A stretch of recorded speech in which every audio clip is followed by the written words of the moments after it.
pripun to kalih Lekmen niku? Lho mboten kurang-kurang. Ndak biarpun kula teri napa-napa. Terima kasih. Terima kasih. Nggih. Niki wujud sayang kula kalih Lekmen ngoten niku. Oh, ngaten. Dadi terus dijak Gojek ngoten nggih. Jak Gojek mungkin ndak sepaneng. Nggih. Kok malah opna meneh kok nek rajak Ya Copri, setahun pindho kok ono opnam ae. Opnam niku bar operasi Pripun? sing dipadosi kula lho. Lah bapak mbokku wis ra ono golek sapa nek golek kowe. Niku tesih napa setengah sadar nika kalih ngatang-ngatang nika. Dek aprindi, dek apri. Dek aprindi. Lho, sepira luput kunjuk ngapura ya, Dik.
ingkang sampun kepengker Pak Lurah Jarwo ngersakaken lampahan sami nenggih Sri Mulih. Sri Mulih. Nggih. Pancen Sri gampang minggat ya, Truk. Iya, ngono kuwi. Mula dibudidaya supaya mulih Merga kuwi simbole kesuburan, simbole pangan. Batari Sri kuwi. Nggih, ngoten niku. Lah, niku lho Mas Gareng, salah satu penyebab kenapa sampai saat ini wayang niku tetep dipun tresnani kalian sedaya para warga masyarakat. Merga saperangan ageng piyayi-piyayi ingkang nanggap wayang lan mirsani wayang niku tasih kagungan keyakinan. Lakon niku padha karo donga.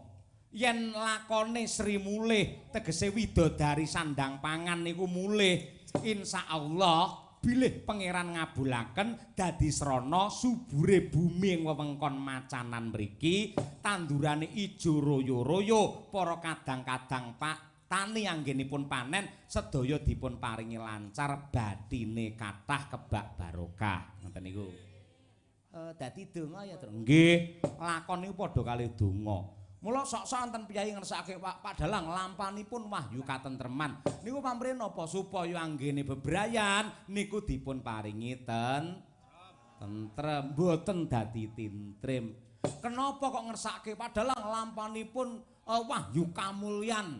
Pamriye sing nanggap dipun paringi mulya. Kenapa kok nanggap wayang lakone kok Semar mbangun kayangan, muga-muga Pak Lurahe diarah iso mbangun lahir lan batine para warga satemah desa kono bisa gemaripah lo jinawi Kertata lan Raharja. Nah, bener ngoten niku. Pancen keyakinane isih jangget ngantos palungguhan samangke. Dadi perkara wayang taksih eksis mboten perkara le hura-hura, mboten babakan lagu-lagu, mboten perkara entertain. Yen entertain kalah wayang kalih kesenian liyane niku kalah punan. Ning masih ada satu pesan-pesan moral yang disampaikan melalui lakon. Yang kedua, wayang niku tasih dipun anggap keramat. Malah yen mbah-mbah biyen dalang niku keramat. Nah niku saestu. Merga di balik layar kejaba mayang dalang rumiyin niku simbah-simbah biyen niku sok-sok dadi paran pitakon, sok-sok niku dadi srana usadane para-para ing nandhang gerah. Upamane niku lho Mbah Dalang iki anak kula lara untu nangis sawengi utuh disuwuk karo dalang, sok-sok ya mari ngono kuwi. Apa? Nggih, ngoten niku. Niki lho Pak Dalang anak kula watuk awake panas ngoten niku. Waton percaya disuwuk karo dalange ya mari.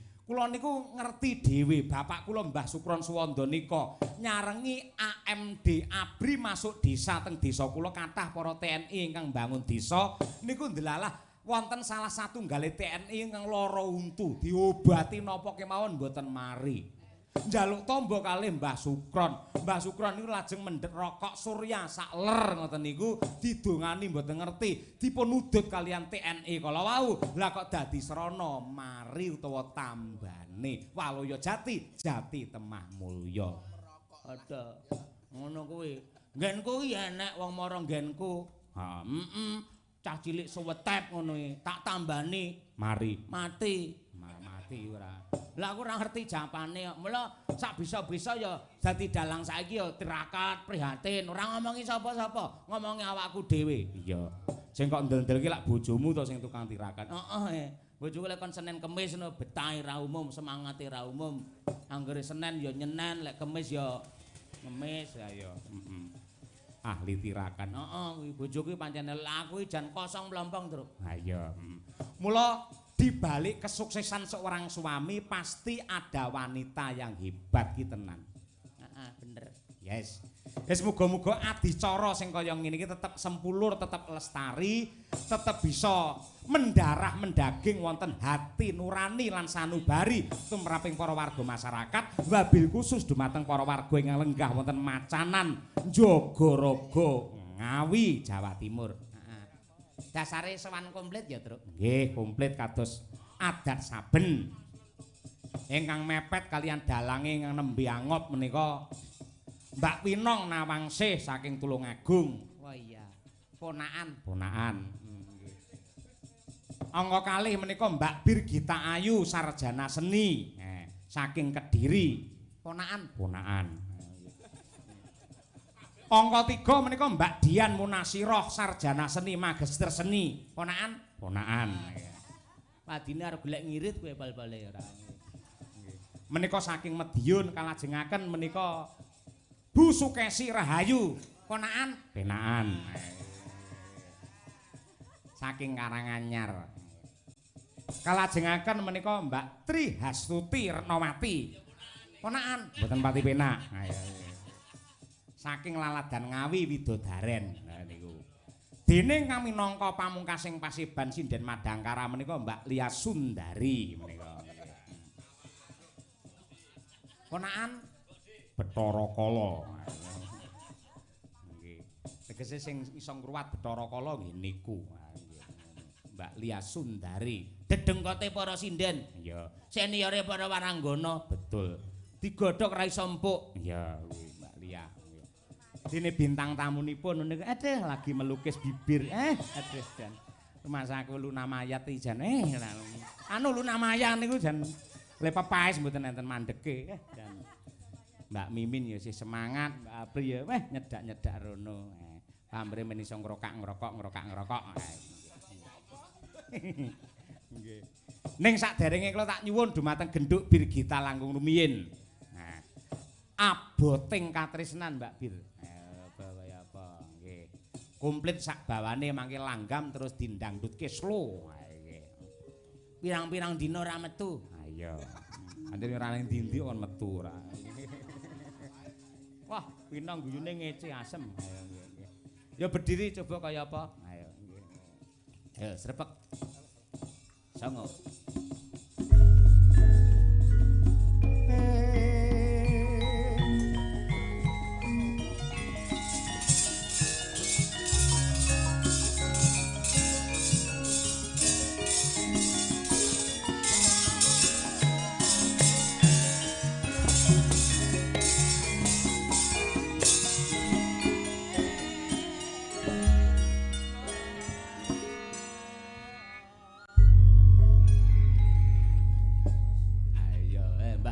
Plowerok ta Mbak Lia. Ayo. Karo rajun risane jipol muyong. Ayo.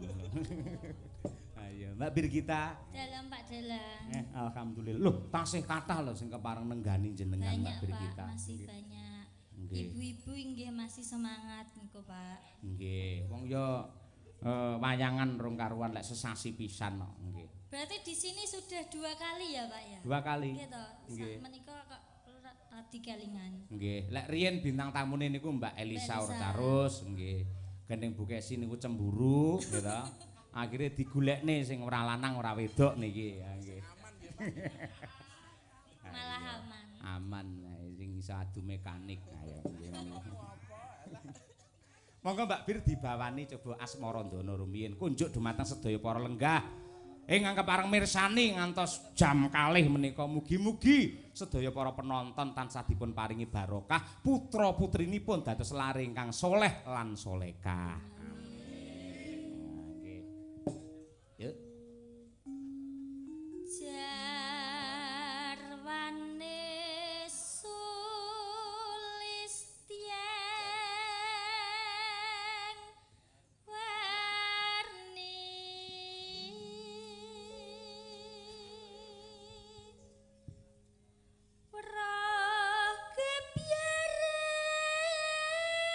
Jagat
pripun Mbak Bir? Ya dirasake men kepenak.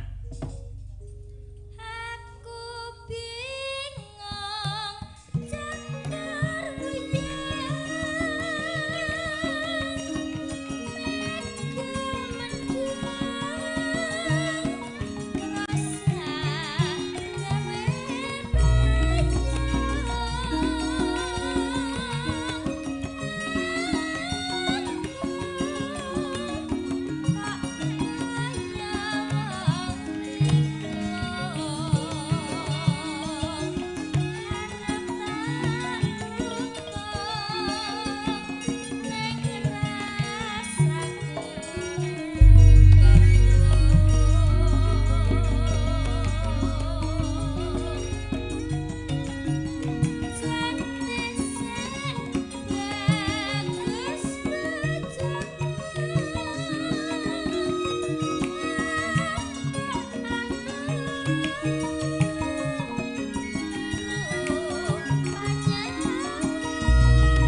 Ya, Kang.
Enjing Mas Petruk, Mas Gareng, Mas Bagong.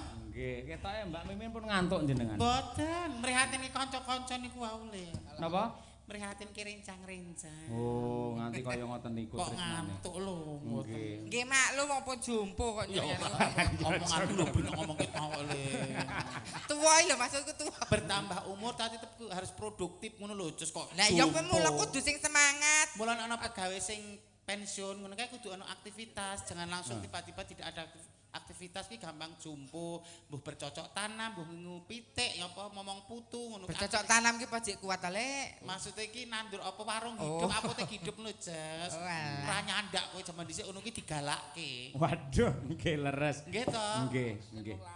Mila saking menika gandeng ingkang mirsani kemawon tasih semangat Tasih kados semangat. mekaten. Nggih. Saya kula kalih panjenengan dados seniman ingkang dipun percaya kalian Pak Lurah Jarwo supados nglipur para warga. Mila sampun ngantos kendho, sampun ngantos nglukro. Nah, intinipun lak kula nderekaken sedaya para warga anggenipun sami ngungon, sami tirakatan wonten ing Sing mirsani semangat tesih kathah. Ibu-ibu lho nenggani ngantos sak yaketen. Lho direwangi Pancen aku nggo pamor sing marake ibu-ibu ki bertahungan kok, Jas. pamor telek. Kanca-kanca gek maem lho. Lah nggih tur teng mriki wah jan kopen Kopen lah sangat. niki. Nggih. wis Pokoke hidangan kula kali sak milih. kanca niku mboten nate sempat luwe sithik langsung diparingi daran unjukan. Wah, jan luar biasa. Jatahku sate disuwun Noval. Bude, kowe ora maem sate to kolesterol ngono. Dijaluk ning ya ora apa-apa. Ah, nggih. Kowe kebagian Saiki pongko, disuwun saiki pongko jatahku. Lah nggih bar mangan mburi aku. nek Mas Imam ngene, anu satene tak peke kowe tak kei sunduke ya. Apri. Wah esuk-esuk mbok ora anarkis, mbok ora horor-horor. Aku tak Ya upama jenengan ben bengi iki gabung tanggapan kalih kula terus, ketoke susi bahaya malah. Lah pripun? Lah jenengan ngincer terus yoga kula niku. Nggih. mboten sebab akibat to ora mungkin to wedok banyak ini rung ngono awal-awalane pripun mesti. Mesti ati sing mucuki to carane. Apa ora ana sebab akibat kok munyal-munyal ngene ra mungkin. Dasare le menggatal kok kita. Iya. Matur sembah nuwun Pak Lurah kanca-kanca Kopen. Kula ten wingi nggih Kopen. Nggih. Jan. Tenan, mengke kula bungkus nggih Pak. Sapa Kok ngerti kok kirmah? tekan Sragen luwe meneh rak ya kena dicemiline. Nggih. Lah, saene piyai nanggap wayang niku ngoten niku. Nggih. Dadi niki lak jane mboten dipitung to kalih Pak Nggih, Lurah. nggih. Mboten takon kalih kula, Pak Dalang, njing darai kanca-kanca sak jenengan mangke pripun? Ajeng ditebas mentah napa pripun kan mboten dipitung. Nggih. Ning mesti otomatis saben-saben seniman sowan ngeten iki mesti dipun pahargya daran ingkang mirasa kados mekaten. Luar biasa. Dadi mbok upamane ya gandeng ra dipitung. Sesuk-esuk niku nalika kula badhe pamitan kalih Pak Lurah Jarwo, terus Pak Lurah Jarwo ngendika, "Pak Dalang, kula hitung darane jenengan sak kanca unjukane rokoke niku kula jumlah totale dadi 5 juta. Dadi kersa mboten kersa jenengan kula potong 5 juta." Upama Pak Lurah ngendika ngoten jane ya ora apa-apa, anggere mentala. Nggih mboten. Wong Lah, nggih. Pak Lurah niku apa jenenge? Ya ini sembodo. Sembodo. Lho. Mula ya disembatani tenan. Betul ora kan aku sing daging-daging tak kurangi to, Jas. Iki mau ya ana bothok ya aku ya entek loro. Ngono kabeh lah ngene. Wong tuwa-tuwa kula niku makanan sing nek kono pun mboten ngenengenke, Pak. Bothok serundeng wah nglawuhi. Tak bungkus meneng serundenge nek entek kena murid tak. Wah, kowe kaul no biasane nang omah gur dedak saiki. Dedak iku sapi lho, Bri. Omonganmu ya iso mataku ya rung katarak iso bedake dedak karo serundeng. Kok ya lah ya dedake katul iki lho, Mbak. Ya aku iso bedake katul karo serundeng kok. Mbak Apri, jenengan kudune lak kali senior mongko nyambut gawe ya bareng. Nggih. Niku pirang mboro ki ngangkat kalian Mbak Mimin, dihormati, dihargai supaya panjenengane niku tentrem Lah rasane. kok katul aku wis berusaha vegetarian kok arepan kok. Lho katul. kula niku kurang sayang pripun to kalih Lekmen niku. Lho mboten kurang-kurang. Ndak biarpun kula teri napa-napa. Terima Syukur. kasih. Terima kasih. Nggih.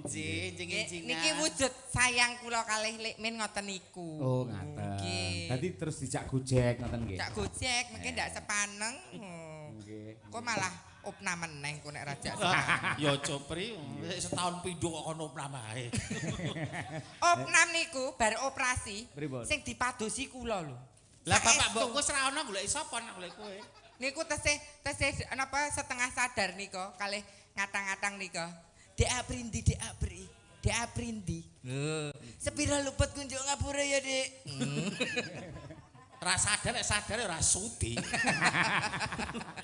Padha kali kula wingi bar pengaruh operasi niku bius ngoten. orangnya. Dadi antara sadar dan tidak niku bareng kula napa niku bar rampung operasi niku ngoten. Bu Kesi nyedak kali kula nangis, kula nangis. Bener-bener iki antara sadar kali mboten. Kula langsung ngomong kali bojoku, Bu Kesi, aku sayang karo kowe, Bu Kesi. Jane pomo sadar tenan nggih. Saya sayang kula kali Bu Kesi niku. Ah nggih. Nek Bu Kesi bar operasi kok sing diketok-ketoke kok Gus Ikdam ya, Lek. Lah nggih, lah niku sing pinter ndongakne lek kula kan. Wah, Pak.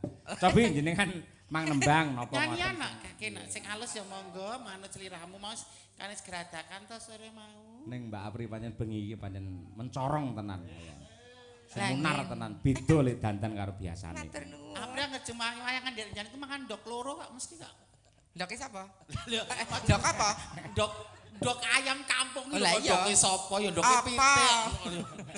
Men semangat kok malah kita. Kaya loro iki lho. Lah iya. Apri aku ngomong lurus dienggokke kono terus lho ndarani aku sing bosok lho kuwi ngono kuwi. Ngoten niku karakter pun pakulinan dijak apik ya angel Lah, minggok terus ngono kuwi. ya. Nasar ae. Dasare. Ayo nak kakek nak wong ayu. Slendro. Slendro.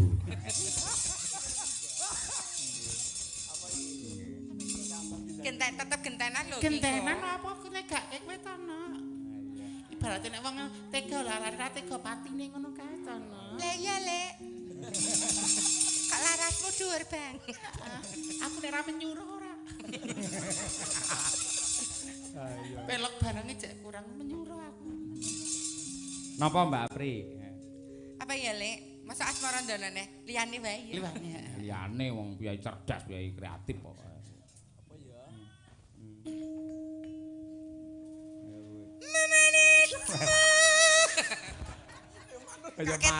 Ketake kok kaya wis anu ngono ya. Lek. Chemistry. Templek karo sing gender ngono lho.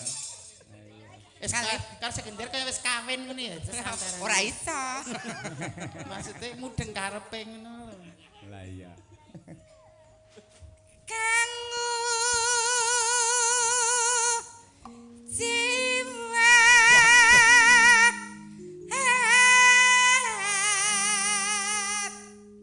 bahasa nak dhewe metu kok angine gede ya. Mboten niku Bathara Bayu iki paring pakurmatan dumateng jenengan. Si Bathara Bayu. Nggih, Bathara Bayu ngurmati dumateng Mbak Apri menawi Yama Dipati ngurmati dumateng Mbak Mimin. Suara di Apri niku napa niku power-e luar biasa. Nggih. Ning sakniki rada cekak. Lah wong wedok udut kok telung slop. Ya udut ya ora apa-apa ning aja telung slop aja. Lah piye? Sisihke nggo nempur, sisihke ditabung, sisihke nggo sosial. Dientekke wong spros kok grutek nggo udut. Ya wong wedok ki udut to. Mesti rokok ses kuwi lho Apri. Agawe rucite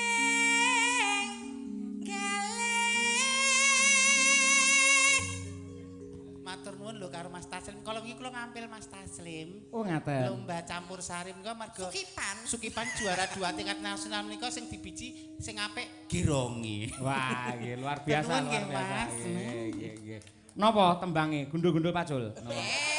Jenengan iku kok gundul-gundul pacul. Anu napa? Esemu, gelo kalian tiwul Gunung Kidul menika garapanipun Maestro campur sari Gunung Kidul. Rabena Satiwul Gunung Gandul.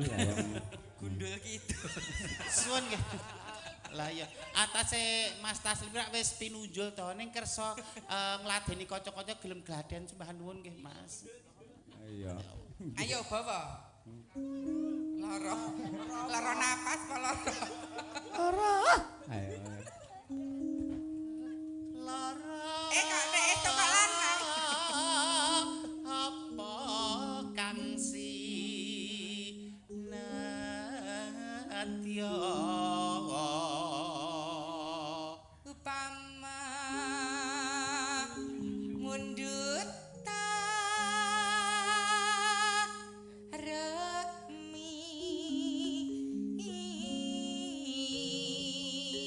Sik, Mbak Pri, saiki lek jenengan pancen sinden hebat terokno Bu Kesi. Ceng kok ngene iki Bu Kesi. Aduh. Dimodali Mbak Pri, sapa ngerti? Oh, saya.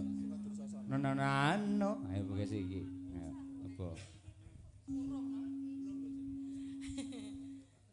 Upama mundut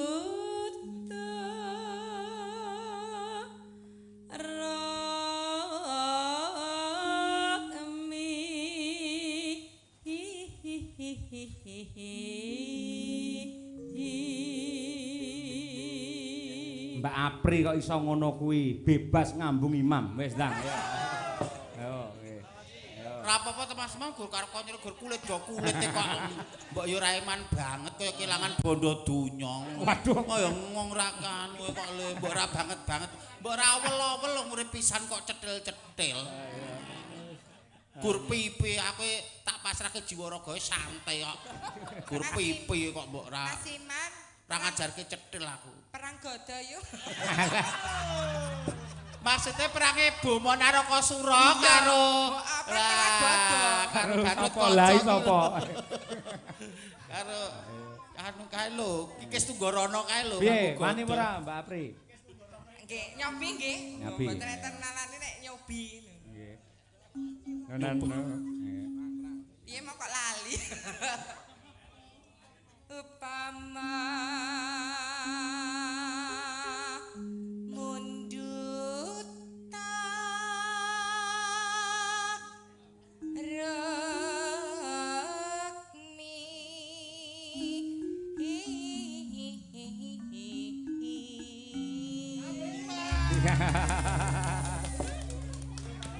Ayo. Mas Imam. Sik salamu ana sing kimawon sing kleru cengkoke. Pripun? Dadi lek imam enggak boleh. Deni ya, digabung ayo. Jenengan ae rek. Gandeng niki kleru jenengan mawon. Moh, engko ae. Lah nyanyi gaya aturan ya tanggung jawab. Lah rung anu rung sempurna 100% kok ya. Kok Mas Glondor jaluk barangke piye maksude? Suwe-suwe yo kok semene katut. Kena pipiku kabeh carane tinggi. Sayembara ngono kuwi. Ayo, mbok suara wedokno lho, Lek. Tartamtu. Tarkumu. Tartamtu. Au. Rape nak Apri rape nak blas. Lah wong iki karakter dhewe-dhewe lho. Iya, Lek. Heeh. Wong ayu ki bener. Ora sing nggen dhuwur ki sampean, ku sing ndek. Kok seneng mateni Mbak Yune. Wah iya. Lah kowe ape nek dhuwur Lek. Kaya omonganmu. Malah ora ayo.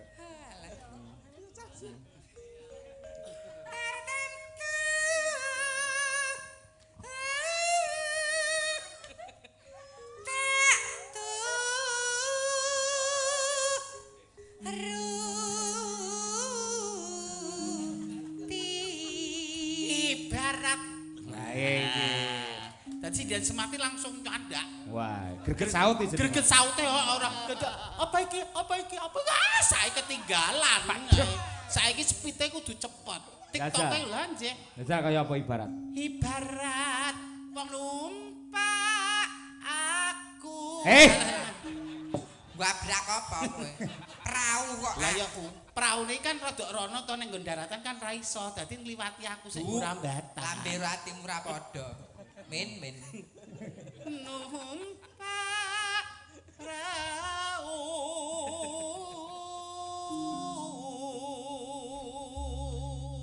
Jenengan ngerti anu kondang-kondange sindene Pak Anom Nak Yarto niku. Oh Mas Yarto nggih. Jenengan mboten pengin nyinden terus macak lanang ngoten niku.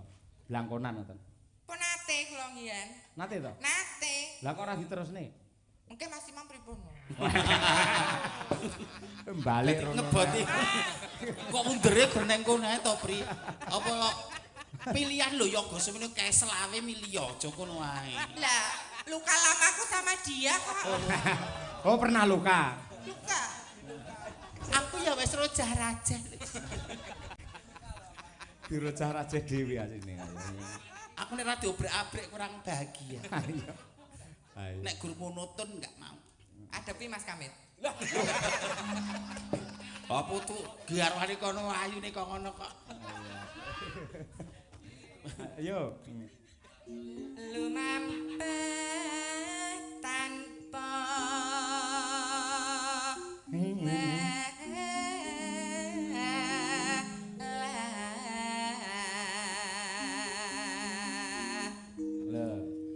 Neng madyane Waduh. Muni hehe belum menjing obah ya. jala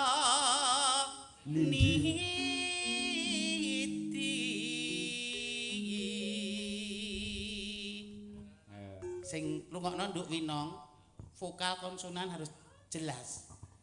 Temah. Hayo ha. Temah ana abape berbet teko kene ya. lho sinden Genzi kudu manut karo Mudeng, sinden Gento. Kok gento gitu. Genzi Karo gento. Pakne nek wong seni iki lho Jas, aku sing jaman sinau ning Kebon Pasinawon Pambiwara Kraton Surakarta. sah sinawon. Kebon Pasinaon Pambiwara Kraton Surakarta ki kan sekolah 6 sasi. Sing penting ki bener sik. Bener. Heeh. Terus dipenerke, Bener. syukur bagi endah. Endah. Jadi jangan ngotak-atik manakala kamu basicnya belum bener.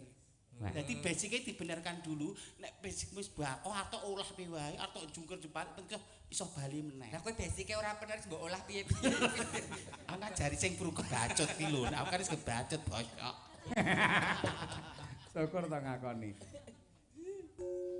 Temah gonceng agak jok nek aku lingan. Bisa apike kaya ngono lho. Nah.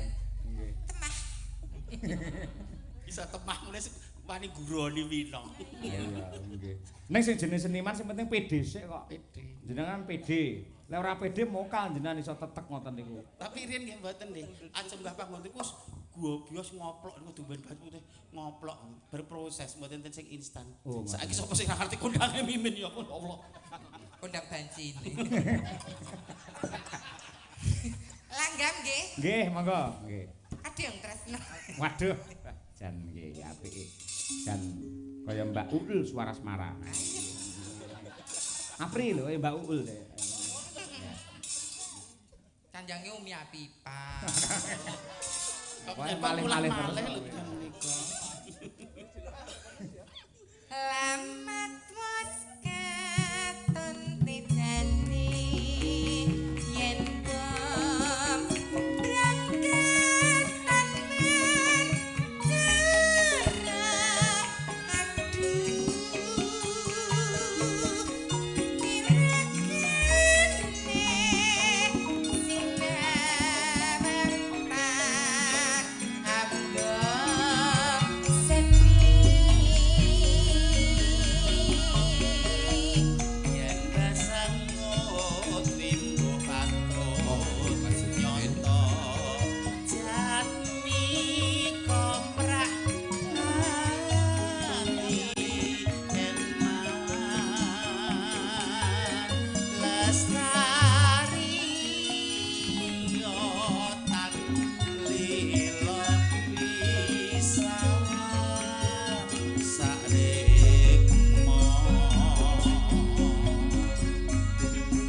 Nang yen bebas santri kali kan kadang sak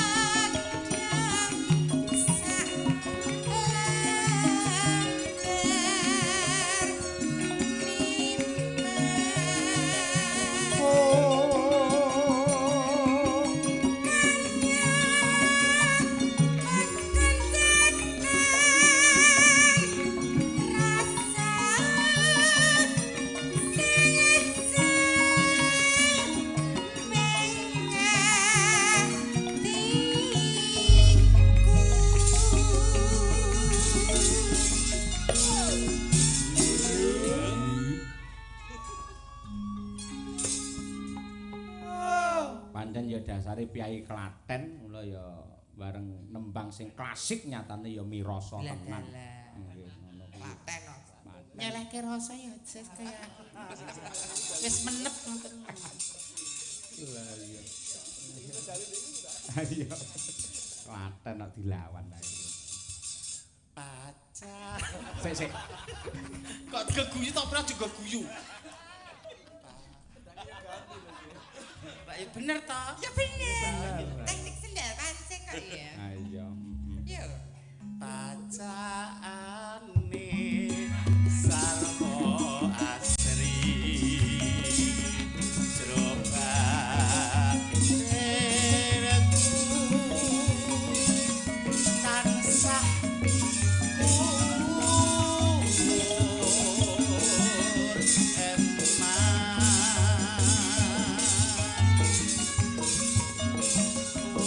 Oslo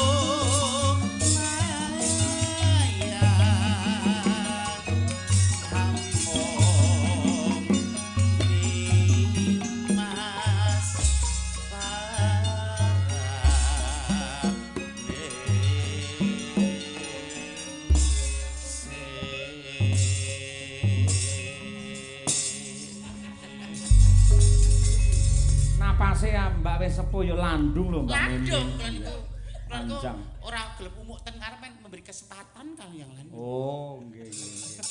Ngalah iki. Wong Pak Lurah ngendika, Mbak Men seperti rawuh, penyanku angsare sing apik. Oh nggih, Pak. Mboten nyuwanten mboten napa-napa. Sonten mau sempat gluduk meh kemawon udan. Malah sempat gremes barang. Jenengan rawuh alhamdulillah terang benderang. Gusti Allah ngijabahi nggih. Sing nyuwun jenengan nggih. Nggih kula sak kampung jeneng wong resik kira nggih.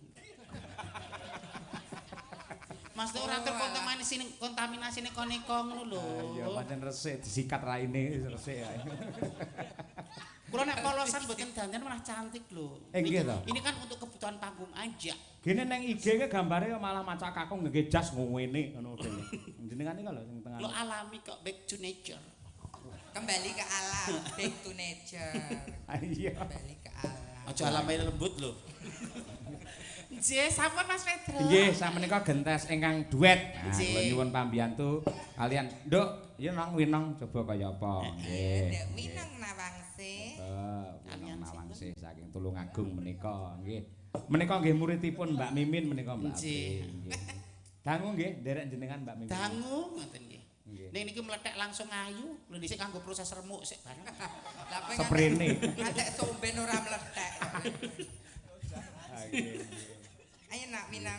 Nggih. Lintang asmara menika wonten pamundhut saking kadang-kadang ingkang kepareng monitor klebet menika sekedap nggih. Ugi saking pepunden kula Bapak Sukiman Bandung ingkang kepareng paring dawuh nderek ungon Ki salam rencang-rencang kru Madangkara tuwin sedaya pandemen Ringgit Purwa nggih. Ndek ben menika sampun kepareng wayangan peresmian masjid. Wingi niku nggih nembe wayangan melih Pak Sukiman niku. Pak Sukiman sak menika nonton Sukimen. Iya. Kaya pasmen kowe. Mbah Nur Pak Sukiman mugi benjang saged silaturahmi wonten dalemipun kalian Ki Apri. Iya. Niki duetipun kalih Lek Men to? Nggih, ngoten mawon. Kowe dadi MC siar kese. Oke baik. Hadir sebuah nomor lagu dengan judulnya Lintang Asmoro bersama cantiknya kota Tulungagung dan Nimas Ayu Winong Nawangse dan juga adik Sukimin. Adik. Mikro 6 lho. Nggih. Dadi Lenang lho, Lenang. Ngomong tuwek mas sapa? Suwek. Ayo gagah lho, gagah. Oke, aku tanpa gerakan lentik ya. Iya. Bismillah mampu. Ayo coba kaya apa? Yo, Lintang Asmara diaturake nggih. Aja wigah-wigih ya, Nak. Aja don, aja ngedrop amor aku, santai wae. Wong sing don ideke dhewe lho. Kula ndredeg lho Pak. Meling kancane ya enek. Ndredeg Pak kula Pak. Kabeh kok. Wibawane niki lho Lah jan iya. ngedap-ngedapi. Pokoknya daerah aku kabeh tak briefing, padahal kene sing remuk. Ini kabeh wong tak briefing. Ugi menika dipun monitor kalian dulur jenengan Mbak Mimin Mbak Apri. Ije sinten menika? Ki Jumbuh Siswanto. Oh, nggih Magelang Pakis. Nggih. Pak dipun tenggani saking dalem nggih Rayu Wilujeng iki sembah nuwun nggih. Ugi saking Mas Yogi Bagong. Wah. Medion. Halo Pak Petro, aku pun halo. Kula penggemar saking Madiun derek Mungon. Nggih. Mas Yogi Bagong, Bapak Induk Ayu. Ha nggih niku. Monggo diaturake Lintang Asmara bersama Nimas Winong Nawangsi alias Sri Huning melawan Serigala. Serigala. Makan daging.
min duet kali sinden ayu kaya Mbak Winong ngoten niku nggih enten. Hasrat-hasrat ngoten niku. Hasrat-hasrat tapi nganggo tempo. Maksudnya? Nganggo jeda ngoten lho langsung. Dek kaya wong nyaur utang nggih tempo ora. Nggih. Nek pomo liyane langsung ngerti wong langsung jenggirat ngoten nggih. Nggih. Nek cara nganggo jeda waktu ngoten Oh, nggih. dadi nganggo perjuangan iki. Carane nganggo kaya slow motion sik ngono lho. Iyalah, mbok dipresakke lek. Gulamu dhewe kuwi tak periksa. Dekku tak nggo fantasi kok. Waduh. Lagi. Endahing budaya kados mekaten menika wah janten nggih. Mila menawi kula mastani sinden niku bunga panggung yang tak pernah layu niku saestu. Margi sing jenenge wayang sak menika sinten to sing wani mayang tanpa sinden lek ora wong ruwat. Ayo. Nek pertunjukan ngeten iki mesti ya sindene cantik-cantik, ayu-ayu, menarik kabeh. Bintang tamu nggih mekaten, lupute lucu, njogete apik, kados jenengan ya biayine besus, luwes, kewes, merbawani. Makasih. Aku. Kowe to. Maksudnya aku ya masuk ngono lho di dalamnya. Iya ning kursi sithik. Mengsaken to sithik ya. Sobi kula tak nyuwun langgam lami ning menika Sobi dipun garap kalian kanca-kanca. Oh nggih. Menapa menika? Putri Solo. Putri Solo. Putri Solo. Mbak Lia Sundari ingkang dereng nembang Mbak Lia ya Mbak. Diaturake, Nggih. Dados niki seniore Madangkara nggih niki Mbak. Nggih. Apri. Lek jenengan seniore Mbak Mimin lek mriki sak ret niki nggih Mbak Lia niku. Mbak Lia menika asli Klaten. Yojo. Nggih. Tapi daerah Klaten. Klaten. Nggih. Dadi wis nyecep ilmuku kuwi asin. Ayo. Ning lingetan dhisik kono, ning ilmune kok ngono. Nggih. Nggih. Mangke digarap langgam terus dangdut. Nggih, cobi nggih. Wingi wis di-share karo Mbak Dian Munasiro. Garap niki, Pak. Oke. Kanca-kanca piye? Ready?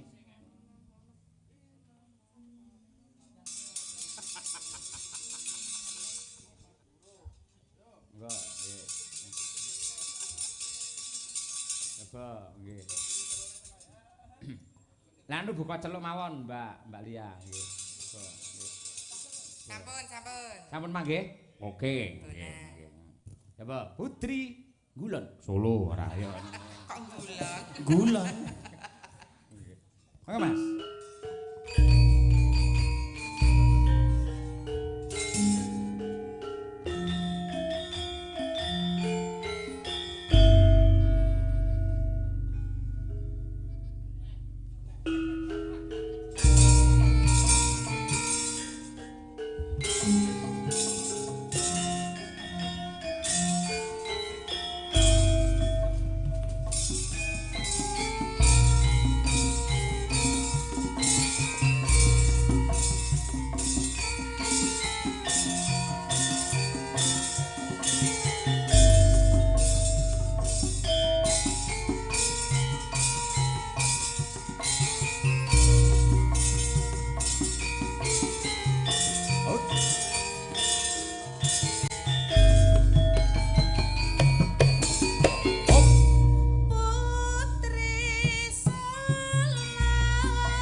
latihan Mbak Mimin, Mbak Apri. Spontanitas Madangkara lho, Le. Ah, nggih. Langsung dadi. Kok sing nyanyi aku ambiar ya, sono Mbak Lia ambiar. Kudune Mbak Lia. Kok mau langsung Pak ya ilang nunjuk Mbak Mimin wis aku wis buyar kabeh. Lah Mbak Lia nembangke Putri Solo pas. Lah jenengan mau Banci Solo ya. Gilingang, Pak. Wis saiki dadi hotel megah kok ya Nggih, malah. Kandelahan lho, Le. Gila saking menika. Nggih sak saged-saged ngeten lho Mbak Mimin, Mbak Apri. Nggih, Ya boleh kita berkreasi tembang-tembang yang baru ning kalau mongso mutiara-mutiara ingkang kependhem menika ya didudahi meneh. diolah. Nggih, menika merga sing jenenge Solo menika identik kalian budaya. Nggih. Sing rerenggane Piyayi Putri menika menawi ngadi busana ngedi sarira menika pancen ya sangat luar biasa. Nggih belatipun nggih Solo nggih. Solo nggih, nggih. Solo sak kiwa tengenipun ngoten. Monggo sakmenika gentos minangka pamungkas diaturake. Kitir Sumilir. Ayo. Sinten menika? Mbak Tuti, Mbak Birgita, ayo coba. Mbak Winong, dan Mbak Apri. Mbak Mimin ini Saya sah. bagian menilai saja. Saya menilai. Lara melu nembang. Mboten mawon. Wah, Rasanya yo ndak ngelek-elek iki. Ya ora apa-apa. Maksudnya dadi anu lho, Le. Pinggir-pinggir. Aku dadi leader ngono ya, Jas. Oh, aku dadi herder, kuwi pinggir-pinggir. herder iki kirek ngawur ya. Oh, Leader iki mimpin. Oh, kuwi leader to, tak kira herder. Nduk Winong Nawang Se, nduk Birgita Ayo, Ayu, Inang. Tuti.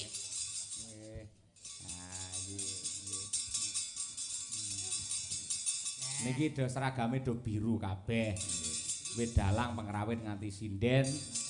Donga kagem warga masyarakat Macanan muga-muga bisa rukun ngoten lho Mbak Mimin. Anyar to, Pak? Anyar. Anyar. Kene iki saben pentas anyar kok.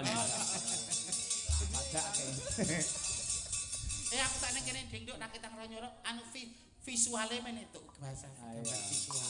Ben seimbang ngono lho. Nggih. Kanan kirine yen Mbak Apri, Mbak Mimin ngoten. Simpingan. Ayo. Nggih lek simpingan cara Yogya ngoten jenengan brahala putih karo ireng ngoten niku lho. Monggo Kitir Sumilir diaturake. Yuk dados berpadu dalam melodi. Uyi. Wow. Iyo. Asik. Ada. Yo, Asik lho iki. yo, Iyo. yo. Awas oye. Awas oye. Sampai ngacir.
matur sembah nuwun.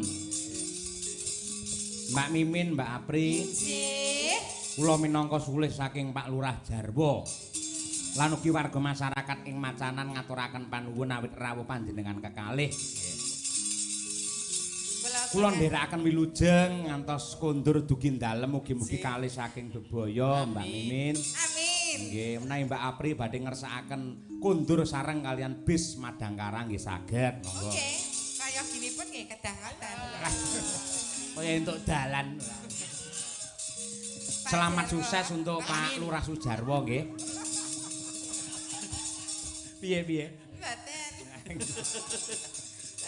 Lan ugi selamat kagem sedaya para warga masyarakat ingkang lenggah wonten ing Macanan. Dunganipun pripun Lek Imin? Mugi-mugi sedaya warga pinaringan sehat, hasil maksud, dijauhkan dengan keburukan, didekatkan dengan kebaikan, bejo dunya, bejo akhirat. Sembah nuwun Mbah Lurah Jarwo. Nggih, Mugi-mugi warga Macanan. tansah pinaringan ayem tentrem. Amin. Tinebena saking suker sakit lan memolo. Amin. Selamat sing nanggap, Selamat sing ditanggap, selamat sing mirsani tanggapan.